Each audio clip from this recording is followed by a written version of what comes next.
In the first 7 episodes, we followed a powerful tradition. Plato worried that persuasion could separate speech from truth. Aristotle gave us tools for persuasive messages. Cicero and Quintilian connected eloquence to public life. Augustine asked how signs can lead the mind toward truth. Ibn Khaldun showed how group feeling shapes civilization. Locke analyzed how words name ideas. But Vico asks a different question. Before people argue, persuade, teach, or define words, how does a society create the shared world in which words have meaning at all?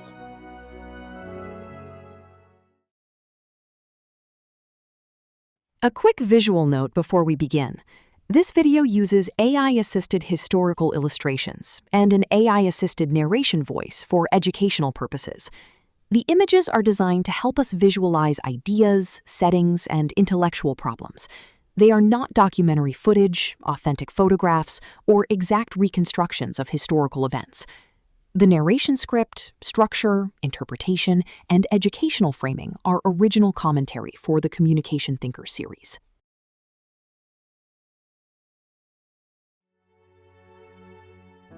Vico's originality begins with a shift in focus.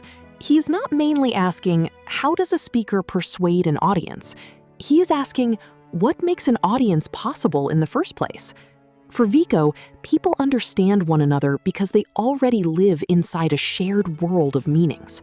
That world is built over time through stories, rituals, laws, families, memories, and institutions. So communication is not only an event between speaker and listener, it is the historical background that makes speaking and listening possible.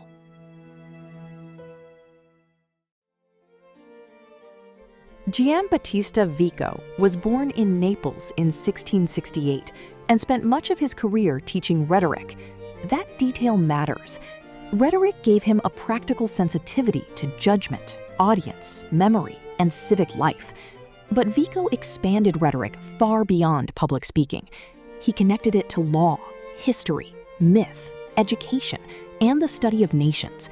In his hands, rhetoric becomes part of a larger human science, the study of how human beings make meaningful worlds together.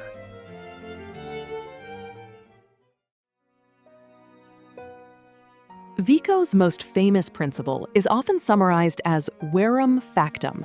The true and the made belong together. This is central to his communication thought. We can understand the human world because human beings have made it. Laws, languages, myths, customs, and institutions are not simply natural objects. They are collective human creations. So communication is not just the transfer of information inside society. Communication is part of the making of society itself. We understand human worlds by interpreting the signs, stories, and institutions through which people made them.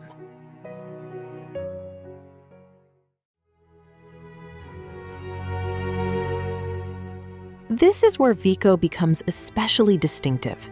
He argued that early peoples did not begin by communicating through abstract concepts. They made sense of life through images, metaphors, myths, and poetic imagination. For Vico, these were not decorative stories added after society was formed. They were part of world-making itself. A thunderstorm could become a sign of authority. A ritual could define belonging.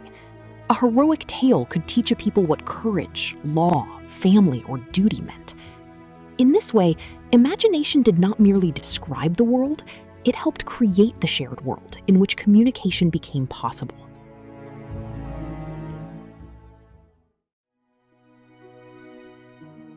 Vico's idea of imaginative universals helps us see his unique contribution.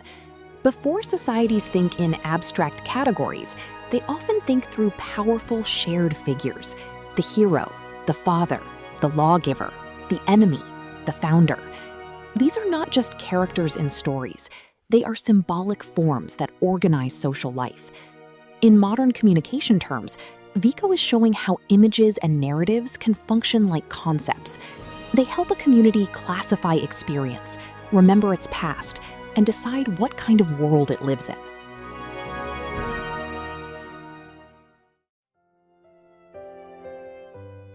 This scene is crucial because Vico comes right after Locke in our series.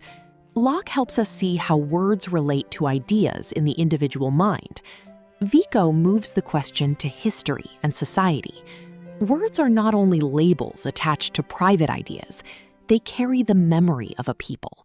They grow from customs, fears, institutions, myths, and social practices.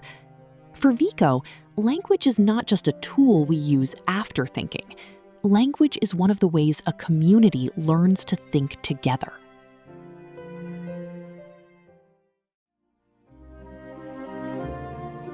Vico's sensus communis, or common sense, is the result of accumulated communication.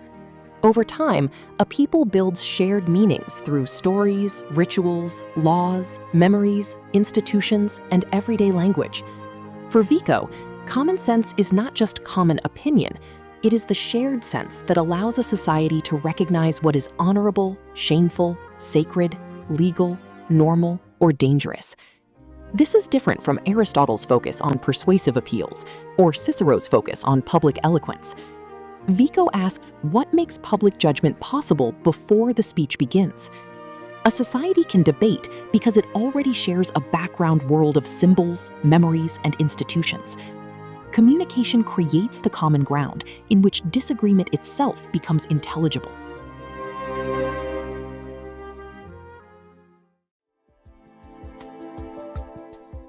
Vico helps us understand modern communication in a surprisingly direct way.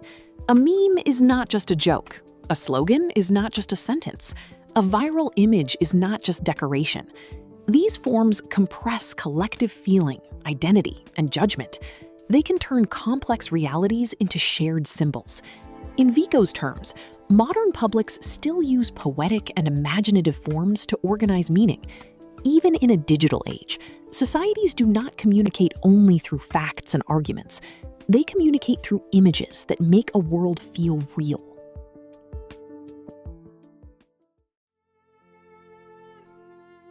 Vico's originality is powerful, but it also has limits. He teaches us to read myths, metaphors, laws, and institutions as traces of how people made meaning together. That is a major contribution to communication theory. But this method can also become risky. Myths do not explain themselves. Ancient words can be uncertain. Rituals may have more than one meaning, and early societies often left us only fragments. So we should not treat Vico as giving a complete map of human communication. His value is that he changes the question. To understand communication, we must study the symbolic worlds that make meaning possible.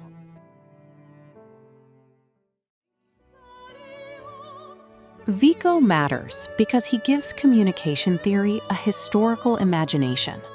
Plato asks whether speech serves truth. Aristotle asks how persuasion works. Cicero and Quintilian ask how eloquence shapes public life. Augustine asks how signs guide understanding. Ibn Khaldun asks how social bonds sustain civilization. Locke asks how words relate to ideas. Vico asks something different. How do language, myth, memory, law, and institutions create the world in which communication becomes possible? His answer is still radical. Human beings communicate by making worlds together.